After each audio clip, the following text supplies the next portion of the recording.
Queria poder dizer em palavras o que sinto agora.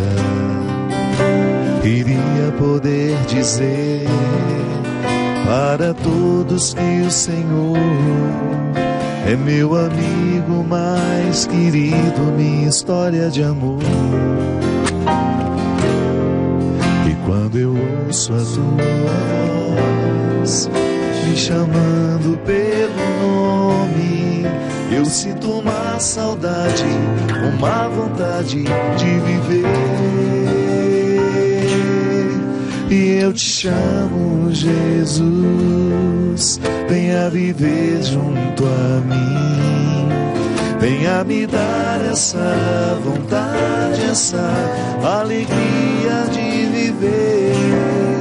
E eu te chamo, Jesus, venha viver junto a mim. Venha me dar essa vontade, essa alegria de viver.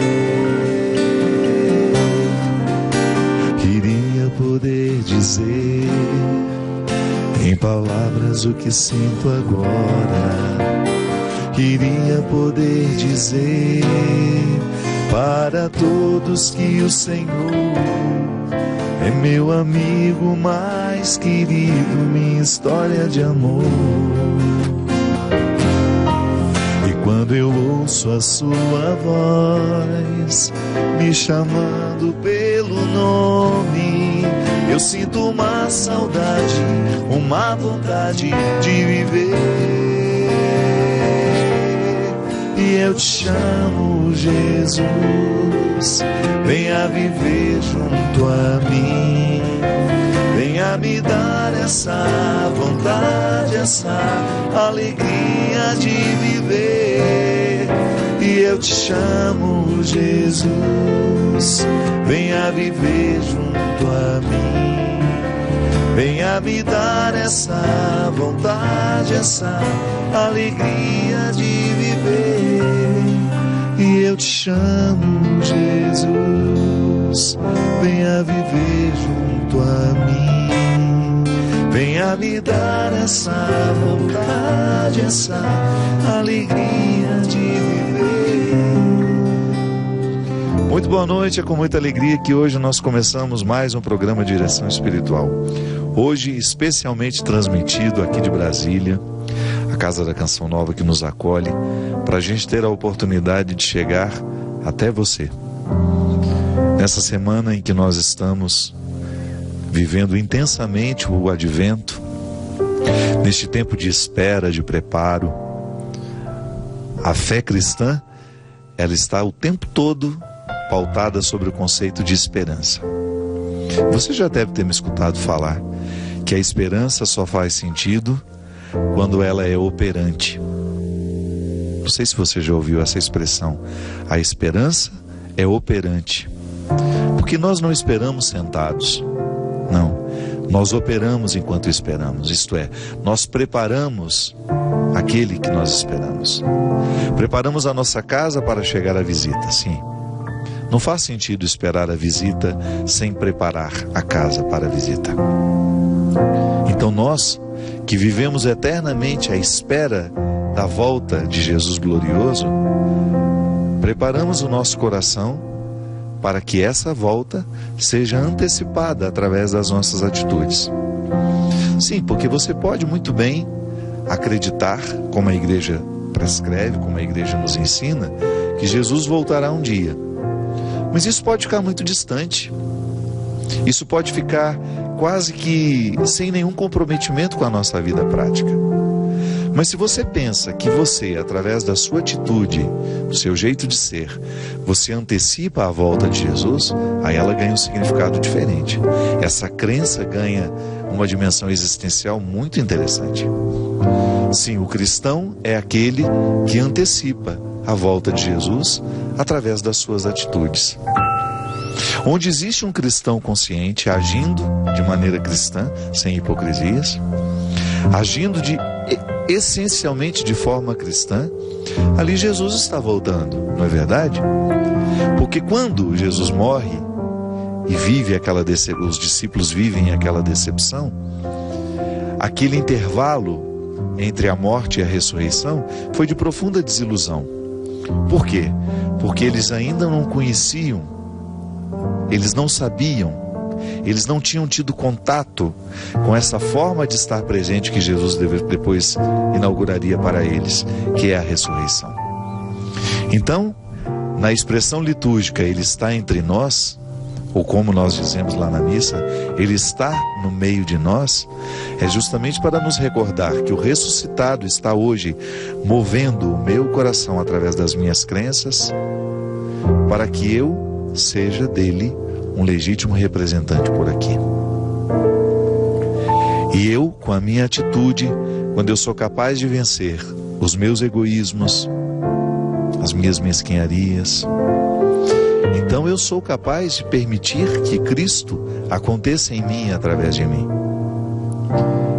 Os sacramentos que nós celebramos são todos para acelerar esse processo dentro de nós.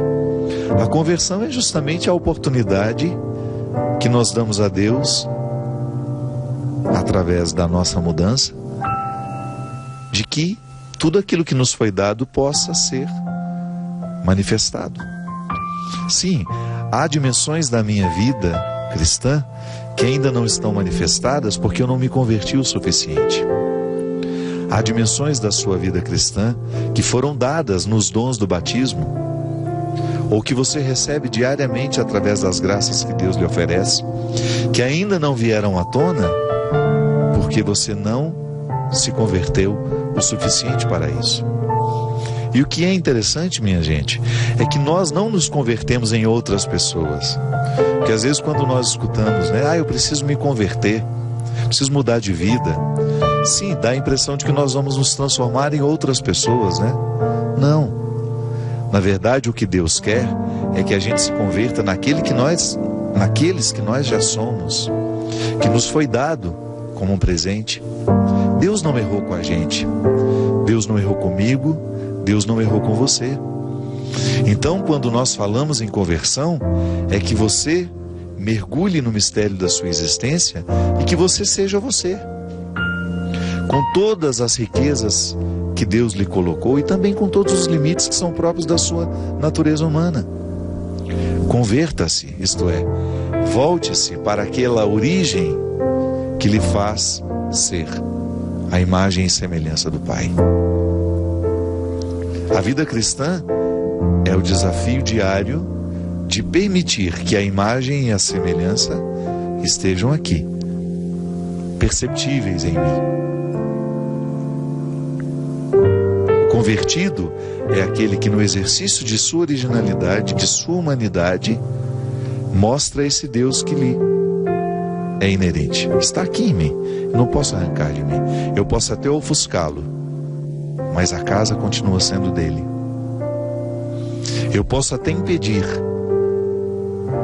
que ele se manifeste por causa do meu temperamento, por causa das escolhas que eu vou fazendo. Posso me transformar numa pessoa diabólica e então eu desperdiço a oportunidade de mostrar esse Deus que me habita. E às vezes os meus obstáculos são grandes, que Deus vai ficando escondido em mim e eu acabo me transformando numa pessoa que onde chego causo confusão. Você deve conhecer muita gente assim, ou já percebeu isso em você. Existem pessoas que são naturalmente perturbadoras. Elas chegam e a confusão se instaura, elas chegam e imediatamente o ambiente fica pesado e em pouco tempo as discussões começam. O que é isso? Como que nós podemos explicar isso? É porque naquela pessoa está esquecida a consciência de que ela é um território do sagrado. E que por ser um território do sagrado, ela deveria ser naturalmente construtora de harmonias, de bem-estar, de vida. Mas tudo isso que nos foi dado de maneira igual. Deus não me deu mais dom do que deu ao Jocélio, do que deu ao João, não. Deu a todos nós igual. Agora, pode ser que Jocélio tenha uma disciplina maior do que eu, e acelere essa vinda de Jesus na vida dele. Então Jesus volta através da vida do Jocélio com mais intensidade do que ele volta na minha. Pode ser que eu me transforme numa pessoa perturbadora, numa pessoa maligna, numa pessoa maldosa, numa pessoa fofoqueira. E Deus fica ali ofuscado dentro de mim. Se Jocélio não tem, se ele, por causa do cultivo de vida espiritual, dificulta ou coloca obstáculos para essa fraqueza humana, ele vai se beneficiar de todos os dons que Deus deu a ele. Quando os nossos dons ficam mais fortes que os nossos defeitos, quando as nossas virtudes prevalecem sobre os nossos vícios, a transparência de Deus acontece. A imagem e semelhança fica mais perceptível àquele que nos observa. Eu fico pensando que o nosso desafio o tempo todo é justamente esse: a gente se transformar em pessoas boas, pessoas que fazem bem quando chegam, pessoas que tocam o coração das outras quando falam, pessoas que comovem quando olham, pessoas que transformam quando agem, pessoas que pacificam porque escutam. São atitudes humanas, minha gente. Às vezes nós pensamos que nós precisamos ter dons sobrenaturais para transformar o mundo. Não. Acredite na sua humanidade e você já está munido de todas as graças que Deus já derramou nessa humanidade. Mas você precisa acreditar nela. Essa humanidade que é marcada pelo pecado, pelo limite, ela está santificada pelo Cristo. Não foi em vão o sacrifício da cruz, foi para nos salvar. Nós somos criaturas salvas, mas se nós não proclamamos diariamente a salvação, nós vamos viver como se estivéssemos condenados. E isso é um prejuízo, porque a criatura que vive como se estivesse condenada, ela fica privada de oferecer ao mundo todas as graças que de Deus ela recebeu. Agora, quando nós assumimos a salvação na nossa vida, nós passamos a promover salvação por onde a gente vai. Sim, às vezes uma palavra bendita, bem intencionada, pode salvar o destino de uma pessoa. Às vezes uma palavra bonita, e quando eu digo bonito não é só a dimensão estética, não. Quando ela está plena de verdade, por isso ela é bonita, ela semeia no coração da outra pessoa vida nova. Quantas vezes eu fui semeado de vida nova por palavras que me chegaram pelos outros? Às vezes lendo um livro, lendo um trecho de um texto, eu sou semeado de vida, com vida. E essa vida me convida a viver melhor e a fazer o mesmo pelas outras pessoas. Essa é a vocação cristã. Antecipar a volta de Jesus através da nossa vida. E aí você tem todo o direito de acreditar na segunda vinda de Jesus. Mas comprometido com essa vinda que acontece através das suas escolhas, através do seu jeito de ser, que facilita Deus ser transparente em você. Ou então, se quiser dizer de maneira ainda mais simples, você oferecer a Deus o seu corpo diariamente, para que Ele possa caminhar pelo mundo através de você, para que Ele possa falar ao mundo através da sua voz, possa ver o mundo através dos seus olhos, ouvi-lo através dos seus ouvidos. É a continuidade do mistério da encarnação. O que nós vamos celebrar agora, dia 25 de dezembro, é a festa da encarnação. Celebramos agora no dia 8 a Imaculada Conceição, a virgindade de Maria, o berço puro onde Deus colocou seu Filho, berço puro e humano ao mesmo tempo, santificado, mas humano. E ali esse menino cresce, esse menino é semeado no mundo e depois vive a sua missão entre nós, transforma o coração de quem passou por ele e deixa-nos, através da ressurreição, o desdobramento da sua encarnação, Aí é tão lindo compreender, por exemplo, a Eucaristia. Quando eu comungo do corpo e do sangue de Cristo, eu estou dizendo publicamente que eu aceito ser o lugar da segunda volta de Jesus. Não é essa da parousia que nós esperamos no final de todos os tempos, onde tudo será consumado, não. Essa que eu tenho a oportunidade de viver hoje.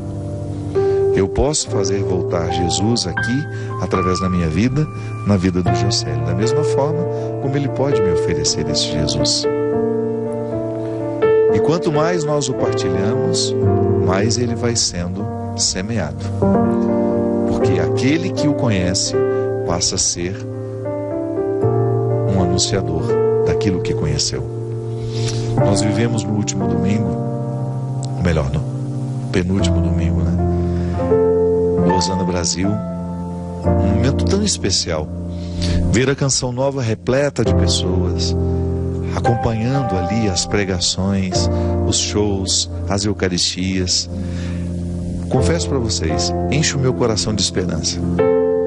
Porque se 10% daquelas pessoas saem dali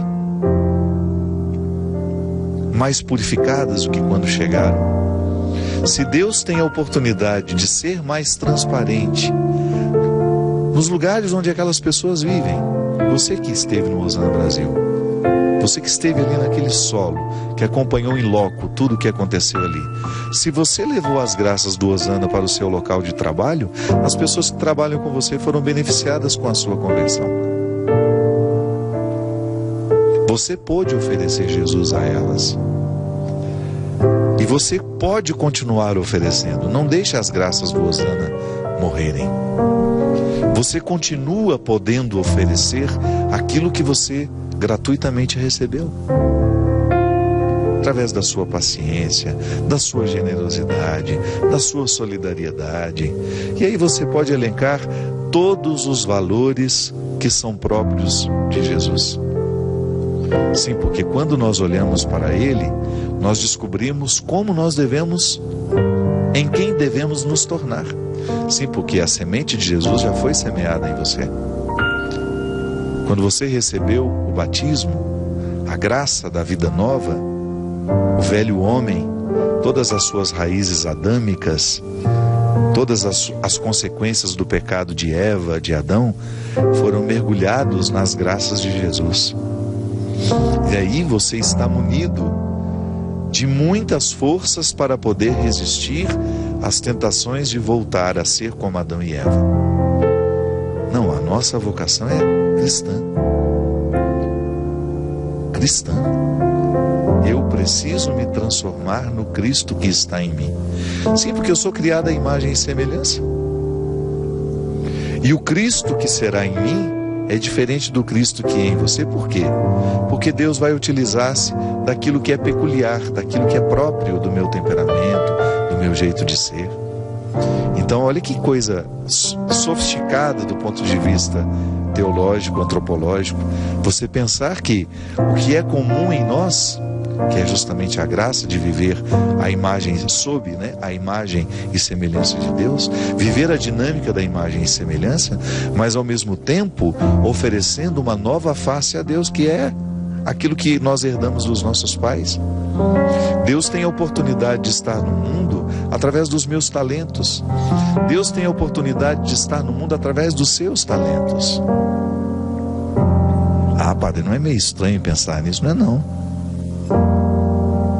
Você pode apresentar Deus ao mundo a partir daquilo que Ele lhe deu, que não é igual nos outros.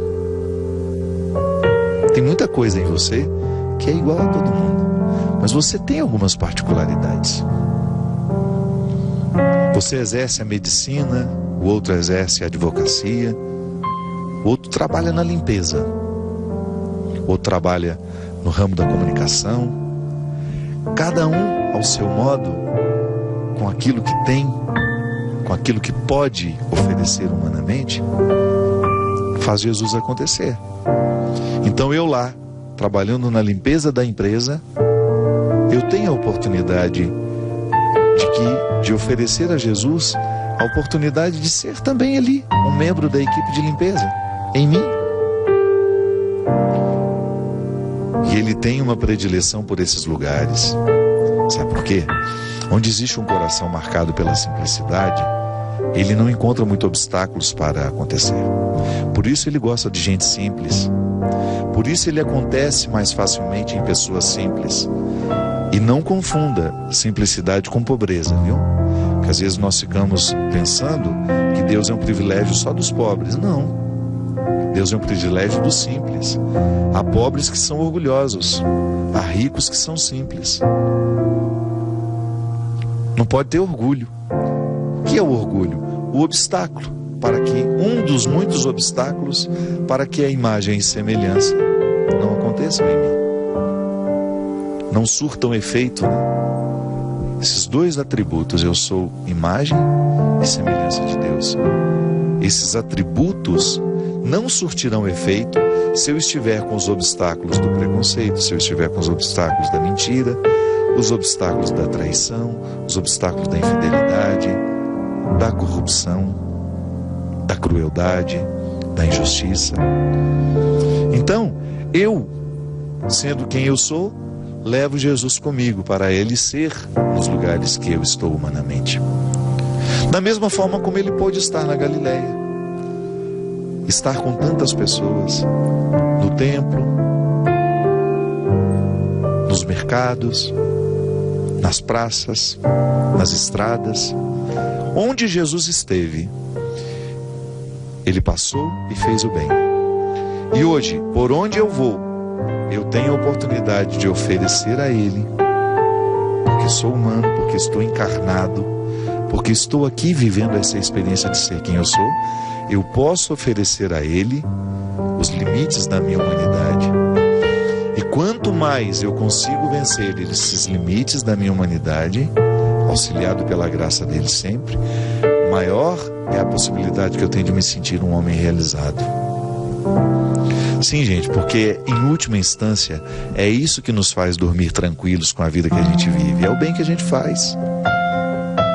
É muito bom a gente saber que nós não estamos engrossando a fila dos que roubam, dos que mentem, dos que destroem, dos que são injustos. É muito bom a gente ser pessoas corretas. Você perceber que você está exercendo a oportunidade de ser quem você é, com responsabilidade.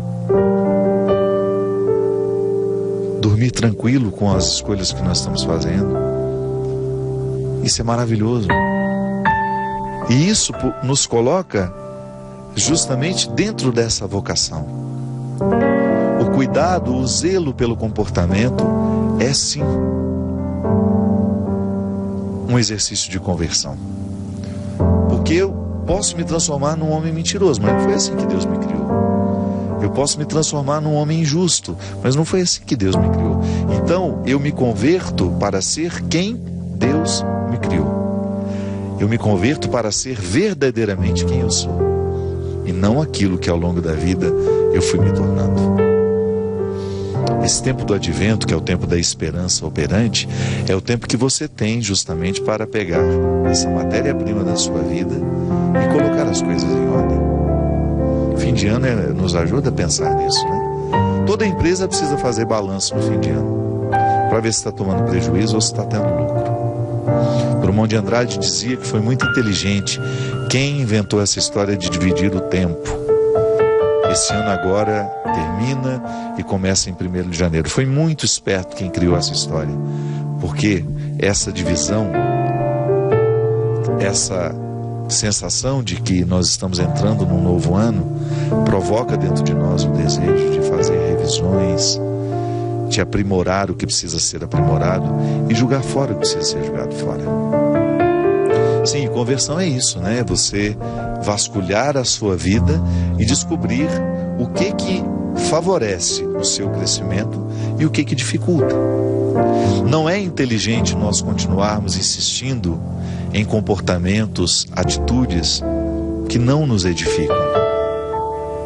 Não é inteligente, não é interessante a gente desperdiçar a nossa vida com hábitos que não nos fazem viver. É interessante interessante, porque às vezes a gente se percebe assim, né? Cultivando hábitos que nos matam. Semana passada nós tivemos a presença da doutora Gisela, que falou sobre a fertilidade que o alimento nos proporciona. Sim, às vezes nós nos matamos com a comida que a gente come. Nós nos matamos com os hábitos que nós temos.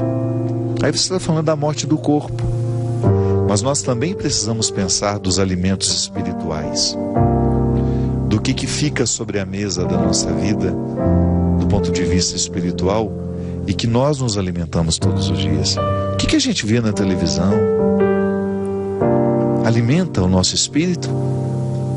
Ou nos rouba harmonia, paz, serenidade? O nosso trato com o nosso celular, que é tão intenso nos dias de hoje, é um problema de todos nós. Ele é um facilitador do meu crescimento ou ele é um dificultador? Ele cria obstáculos ou ele me ajuda a avançar? Os sentimentos que eu escolho sentir, eles me favorecem ou eles me prejudicam? Então, tudo precisa ser passado no crivo quando nós somos conscientes do processo de conversão. Nós ficamos atentos o tempo todo para perceber se aquilo que nós estamos colhendo nos faz bem ou nos faz mal. Nós vamos para um rápido intervalo e a gente volta já já com o programa Direção Espiritual. Eu te chamo, Jesus, venha viver junto a mim, venha me dar essa vontade, essa alegria de viver. E eu te chamo, Jesus, venha viver junto a mim, venha me dar essa vontade, essa alegria de viver.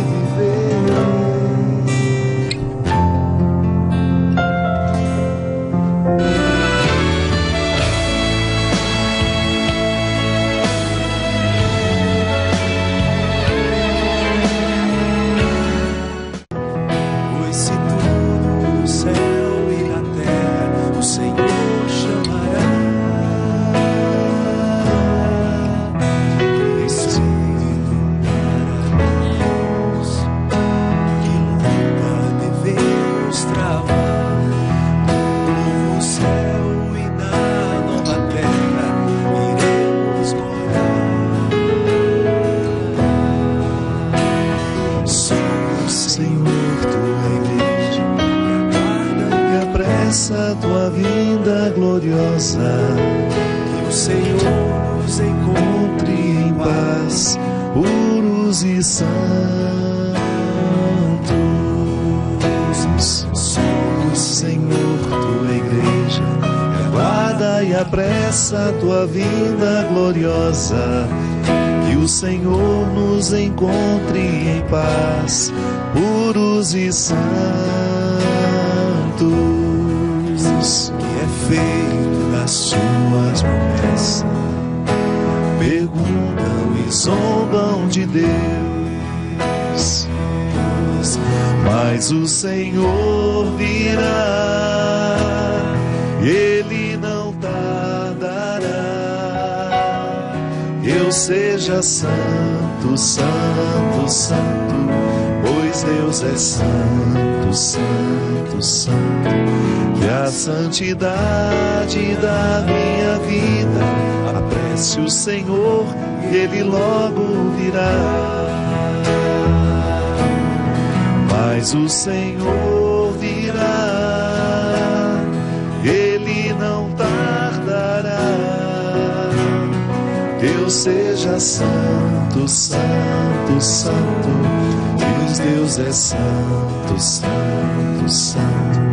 E a santidade da minha vida, apresse o Senhor, Ele logo virá.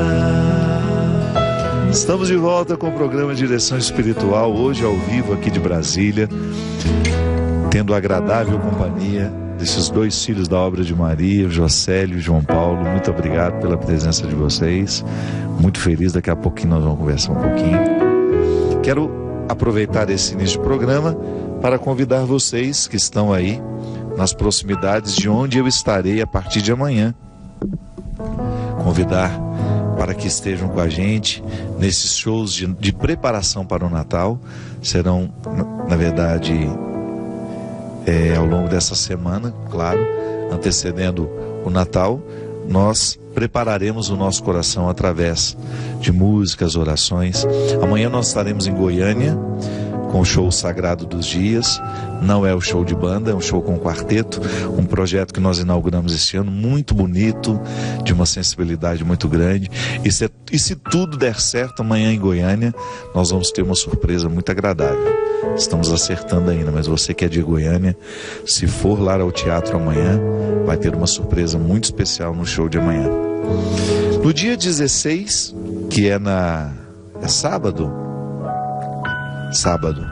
no dia 16 eu estarei em Ribeirão Preto, tradicional show de todo ano, só que este ano um show de Natal. Todo ano tenho a oportunidade de estar lá no shopping em Ribeirão Preto, no teatro lá do shopping. É uma alegria muito grande poder reencontrar esse povo tão especial ao meu coração. E no domingo eu estarei em Porto Alegre, num show de Natal especialíssimo também. Povo de Porto Alegre, povo de região, venha celebrar com a gente, venha preparar o coração junto com a gente. Depois, no dia 20, em Mogi das Cruzes, pela primeira vez que eu terei a oportunidade de estar aí nessa cidade, onde tenho muitos amigos especiais de Mogi. Então, amanhã em Goiânia, no dia 16, sábado, Ribeirão Preto, no dia 17, domingo, Porto Alegre, e no dia 20, em Mogi das Cruzes. Gostaria de lembrar que nós estamos nessa semana que antecede o Natal com a promoção no site Filho do Céu, www.filhodocel.com.br. Você entra lá, você vai acessar para você poder comprar símbolos religiosos como essa pulseira que eu estou usando aqui. Dá para mostrar? Daí? Quem é? Aqui? Deixa eu ficar em pé para mostrar.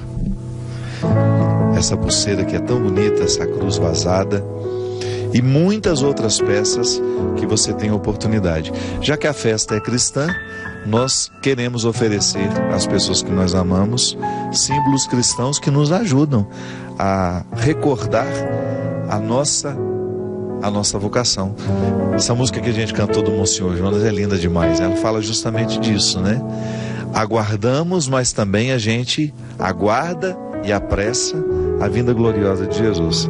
Eu particularmente penso que toda vez que nós nos tornamos conscientes de que essa esperança que nós praticamos, ela é operante, o nosso cristianismo fica muito mais palpável, muito mais concreto, né, Jocélio? Boa noite. Boa noite, Padre. Que alegria estar com o Senhor. A alegria é minha, meu companheiro de peregrinação. O João Paulo, meu irmão de comunidade aqui na Missão de Brasília. E boa noite também a todos que acompanham pelo Sistema Canção Nova de Comunicação. Essa experiência da espera, da expectativa do advento, né, desse Cristo que vem para nos refazer, para nos restaurar a sua imagem e semelhança. Enquanto o senhor falava no primeiro bloco, eu lembrava quando eu aprendi um pouco dessa perspectiva do já e o ainda não. O ainda não.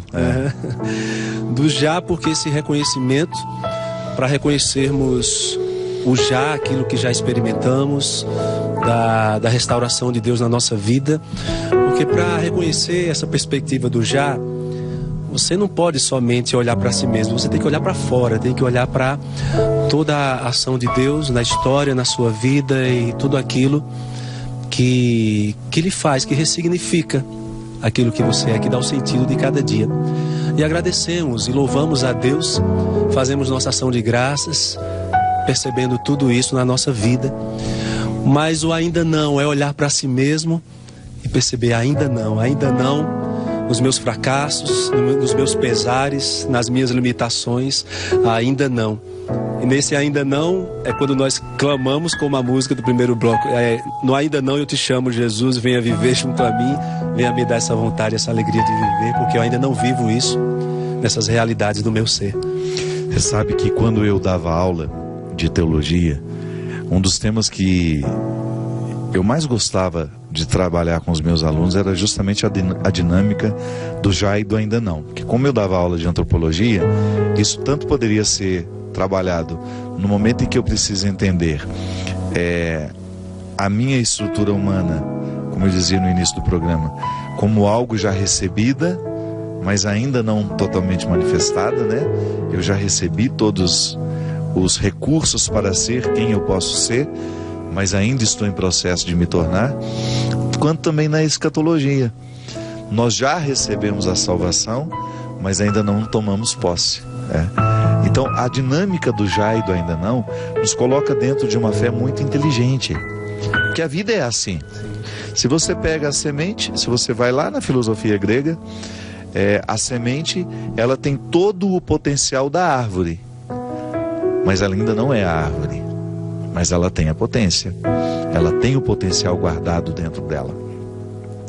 E é interessante, Jocélio, porque o cristianismo, quando compreendido como uma potência que se torna ato, como uma potência que vai vivendo o processo do vir a ser, ele fica tão saboroso, porque você vai descobrindo que o que Deus quer que você seja não é uma outra pessoa, é que você seja você mesmo, com tudo aquilo que lhe foi dado, o já entregue, mas ainda não tornado. E essa dinâmica, ela é muito inteligente, ela é muito saborosa. E você sabe que com qualquer pessoa, ainda que seja um ateu,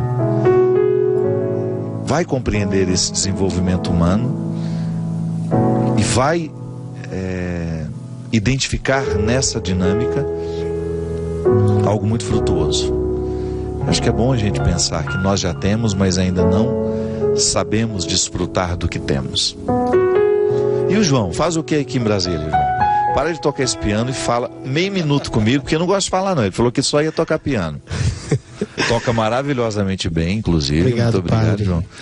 Você trabalha aqui em Brasília com o quê? Eu sou missionário, consagrado à obra de Maria aqui na missão em Brasília. Atualmente sou responsável da missão aqui. Ah, é mesmo? É o chefe? E não tem cara não, né? Não. Carinha de menino bom, geralmente o chefe é bravo. Geralmente é bravo. O sorriso é do Gilberto. Olha aí, é verdade. Estou aqui em Brasília já há 6 anos, com minha família. Tem tem família?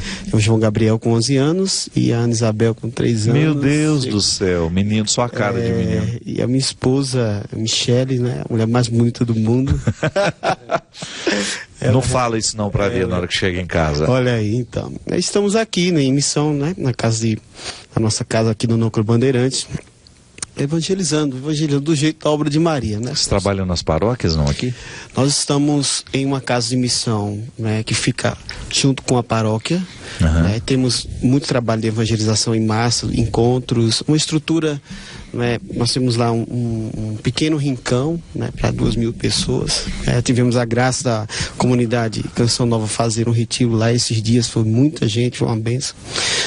Estamos lá com os cenáculos, com as evangelizações em massa, na nossa comunidade mesmo. Muito obrigado, João. Obrigado pela oportunidade de ter você aqui hoje com a gente. Maravilha. Eles vão estar no programa de Natal, que foi muito especial, já gravamos, vai ao ar na semana que vem. Eu tive a graça de ter os dois aqui comigo. Algumas pessoas nos escreveram, aliás, muitas pessoas nos escrevem, mas o apresentador do programa fala mais do que o homem da cobra. Então nem sempre a gente tem tempo de tratar, mas o que é bom é que toda a conversa aqui acaba tocando muitos dos assuntos que nos são enviados. Uma primeira pessoa fala aqui a respeito da síndrome do pânico que eu tive. Meu nome é Lucéia, sou de Goiatuba, interior de Goiás. Acompanho muito o senhor nos programas de direção espiritual e quando não assisto vejo no YouTube. E isso tem me ajudado muito, pois desde janeiro estou em tratamento devido a uma depressão com transtorno de ansiedade e ainda sofro muito porque dentro de mim existem coisas muito mal resolvidas. Quando o Senhor passou pela síndrome do pânico, me mostrou o quanto devemos lutar e nunca desistir. E é isso que eu venho fazendo, sempre acompanhando o Senhor e vivendo um dia de cada vez. Passei a buscar a Deus e se não fosse Ele, talvez eu não estaria mais aqui. Um grande abraço. Lucéia, muito obrigado pela sua partilha, pela oportunidade que a gente tem de refletir essa questão. Eu, sempre que posso, eu trago aqui. A depressão é uma doença muito grave, muito séria. Ela, às vezes, considerada por muitos como uma frescura, como, né? E não. Nós temos, e você mesma disse, esses desconfortos da alma, eles nos agridem muito. E não é fácil lidar com eles. Mas é bom você perceber, eu vi que você está muito atenta a isso, pelo que você escreveu, que você identifica que existem coisas que estão mal resolvidas na sua vida. Esse é o ponto de partida. Às vezes a depressão é apenas uma consequência de uma vida que está sendo mal vivida. E não adianta tomar o remédio só. Se você não mexe na causa, o remédio vai tratar o sintoma e você vai ficar eternamente dependendo daquele remédio porque você não agiu na causa. E o agir na causa não depende de remédios, depende da nossa vontade. O remédio é muito importante para nos estabilizar, para nos dar um conforto emocional, sobretudo quando nós vivemos a dor aguda. Uma pessoa, por exemplo, quando passa por uma situação traumática, é possível que o médico indique alguns medicamentos para ajudar a viver aquela fase aguda. Mas depois o próprio médico vai ajudando a retirar, porque passou a fase aguda. Depois nós temos necessidade de lidar com a situação que nos entristece. Eu me lembro que acho que umas 2 semanas eu partilhei aqui com vocês justamente no momento em que eu identifiquei que eu estava vivendo assim um certo torpor, né? Nada estava me incomodando, estava tudo muito bom. E eu fiquei uma pessoa ótima, né? Porque você não vê problema em nada. Mas eu não sou assim. Eu não sou assim. E eu percebi, muito conscientemente, eu percebi que aquilo era um resultado dos remédios em mim. Então eu procurei a minha médica e pedi a ela o direito de voltar a ser quem eu era, e poder administrar conscientemente a minha situação. É claro que a síndrome do pânico é muito perigosa, ela pode levar à morte se a gente não cuidar. Então nessa fase aguda a gente precisa mesmo do medicamento. Mas depois, à medida em que a gente vai superando, nós temos o direito e a necessidade de começar a recrutar os nossos próprios recursos. Que o grande problema, minha gente, é quando nós não enfrentamos o problema que nos deprime. Que às vezes é uma estrutura de vida que não foi modificada, às vezes é um emprego em que você não está feliz, às vezes é um relacionamento que está lhe fazendo muito mal e você não teve coragem de estabelecer uma nova forma de viver esse relacionamento. Às vezes é um estado de vida que está lhe fazendo mal. E se a gente não vai viver os enfrentamentos das situações que nos deprimem, que nos entristecem, o remédio só vai adiar a dor. E infelizmente é assim. Eu fico muito preocupado de ver como facilmente nós nos encaminhamos aos remédios e como nós temos, porque estamos muito facilmente sendo encaminhados aos remédios, a gente fica procrastinando, adiando o tocar naquelas feridas que é necessário para que elas sejam curadas. Então, Lucéia, eu fico muito feliz que você esteja consciente e de que, apesar do sofrimento emocional que você vive, você esteja encontrando aqui no nosso programa, ou seja, também nas minhas pregações no YouTube, nas minhas palavras que nem vão mais por mim, né, que outras pessoas levam, divulgam por aí, que você possa estar aí descobrindo uma força a mais para você poder seguir. Que é assim mesmo. Uma palavra, ela tem o mesmo efeito que um comprimido às vezes. ela provoca dentro de nós um bem-estar, ela provoca uma esperança, e isso é muito bom. E nós não podemos desistir. Eu tenho uma amiga, uma família muito próxima a mim lá em Campina Grande, que desistiu na semana passada. Se matou, bebeu veneno na frente dos filhos. Uma situação tristíssima. Um desajuste emocional que já estava se avolumando, e de repente aconteceu. E isso nós sabemos que é muito comum. Muita gente desiste da vida. Eu não tenho medo de dizer, eu quis desistir em julho deste ano.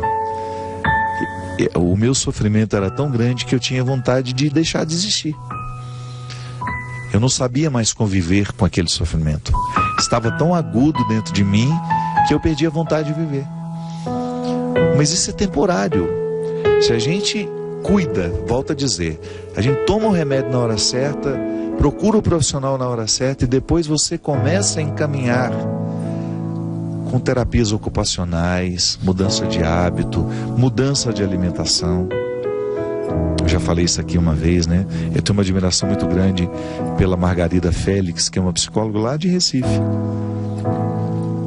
Ela tem um trabalho muito interessante, que é de recuperação de pessoas deprimidas através de mudança de hábitos e mudança de alimentação. Uma pesquisadora muito séria, ela é uma pesquisadora muito séria, que se cercou de bons profissionais e foi catando pesquisas pelo mundo afora, foi trazendo para dentro do instituto dela, dentro do lugar do trabalho dela. E quantas pessoas foram recuperadas da depressão, curadas da depressão, mudando hábitos e mudando a alimentação. Sim, porque a depressão ela é também química, né? Não é só motivacional. Às vezes a pessoa está triste, não é porque ela tem um motivo para estar triste, é porque ela está quimicamente desorganizada. O que é a química do nosso organismo, senão o nosso alimento, a nossa produção hormonal, que é toda estimulada através dos hábitos. A gente sabe que a atividade física tem o poder de ajudar a regularizar a nossa produção hormonal. Então há tantas coisas a serem feitas que nós precisamos ter menos preguiça na lida com a gente. Às vezes eu fico muito preocupado, Jocélio, que eu encontro pessoas muito acomodadas nas cápsulas, né? Não mudam o seu comportamento. Então vão depender eternamente daquele remédio. De repente aquele remédio não faz mais efeito, precisa ir para um mais forte, e isso não tem fim.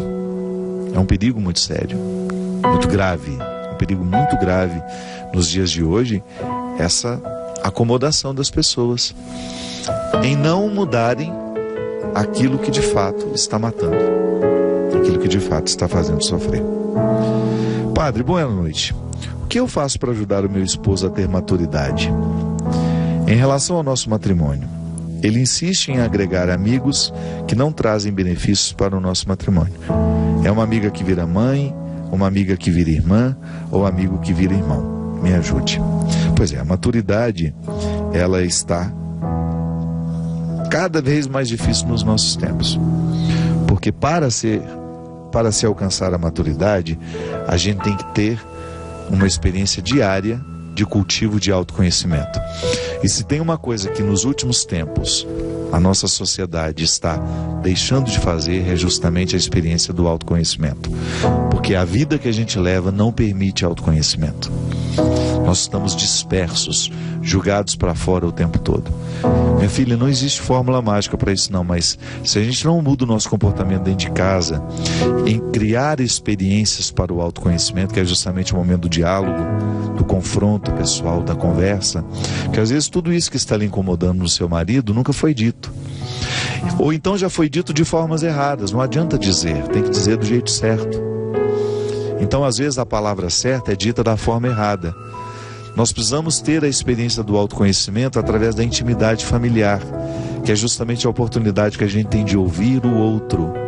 E a gente também poder dizer o que nos aflige, o que nos preocupa.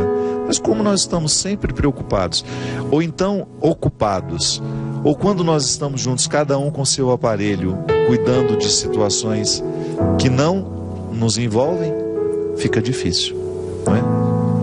Fica muito difícil viver a maturidade nos dias de hoje, porque nós não estamos estimulados para situações que favoreçam o autoconhecimento.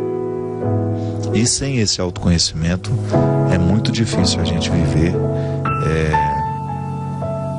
ou colher os frutos da maturidade em nós. Pois é, meus amigos, muito obrigado. Fiquei muito feliz com a presença de vocês. O programa de Direção Espiritual já está chegando ao fim. Na semana que vem nós temos um especial de Natal. Mas nós já podemos começar nesse período de advento, intensificando ainda mais. Nós já estamos convidados a viver o preparo do coração, mas nós podemos intensificar ainda mais. Vamos fazer com que essa volta de Jesus, que nós tanto falamos, possa ser apressada em nós. Só vai nos fazer bem. Eu nunca vi uma pessoa viver fecundamente a experiência do cristianismo e se prejudicar por causa disso. Os fanáticos religiosos, sim, vivem prejudicados pela religião, mas quando a experiência é genuína, pura e de fato nos prende ao coração de Deus, nós só recebemos benefício. E como é que nós recebemos os benefícios da religião? Vivendo as dificuldades do dia a dia. Não é uma mágica. Não, é porque quando eu estou em Deus, eu me torno muito mais disposto a enfrentar os meus desafios.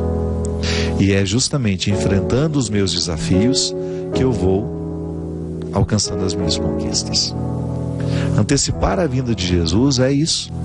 É eu aceitar o desafio de crescer. Porque Deus não vai ter condições de ser transparente no imaturo.